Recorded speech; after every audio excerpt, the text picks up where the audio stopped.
informasi kami yaitu satu, untuk mempelajari dan memahami karakteristik kerang kepah atau Polymesoda erosa. Kedua, untuk mengetahui pemanfaatan kerang kepah atau Polymesoda erosa di wilayah Desa Purwawinangun, Kecamatan Suranenggala, Kabupaten Cirebon.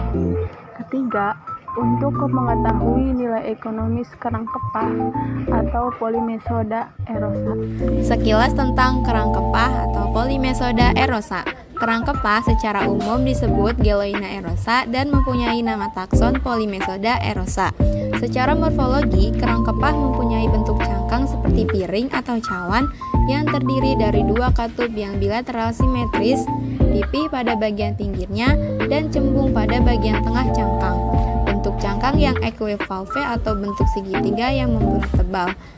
Flexure jelas mulai dari umbul sampai dengan tepi posterior.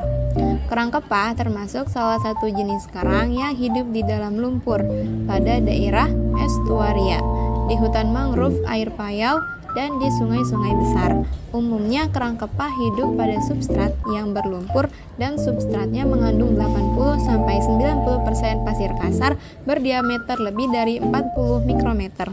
Substrat bersifat asam dengan pH antara 5,35 sampai 6,40 serta bergaram. Surabi. Surabi merupakan jajanan pasar tradisional yang berasal dari Indonesia.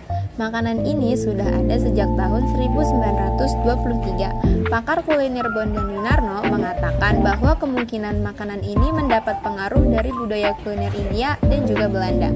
Di Jawa Barat, serabi dikenal dengan nama surabi atau sorabi. Secara umum, serabi terbuat dari tepung beras atau terigu.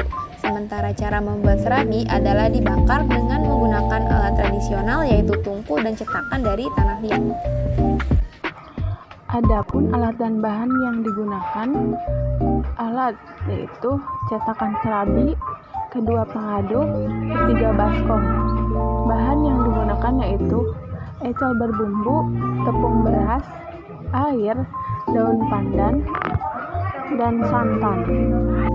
Baik, tahapan untuk membuat serabinya. Yang pertama disiapkan alat bahan yang akan digunakan.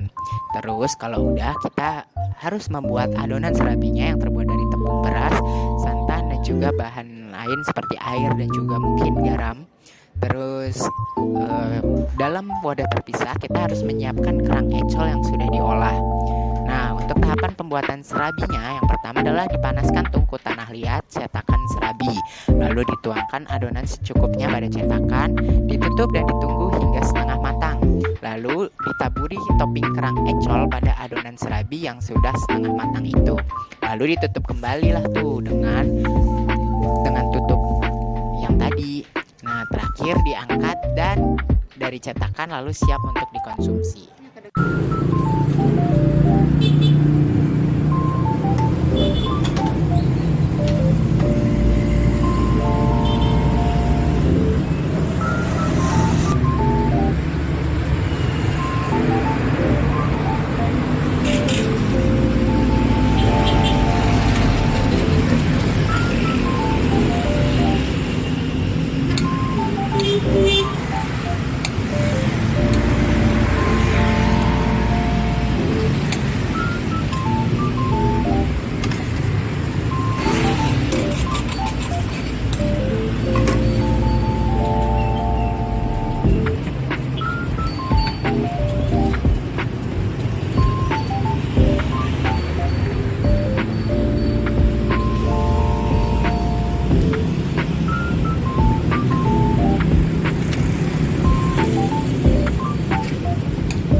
Nilai ekonomis.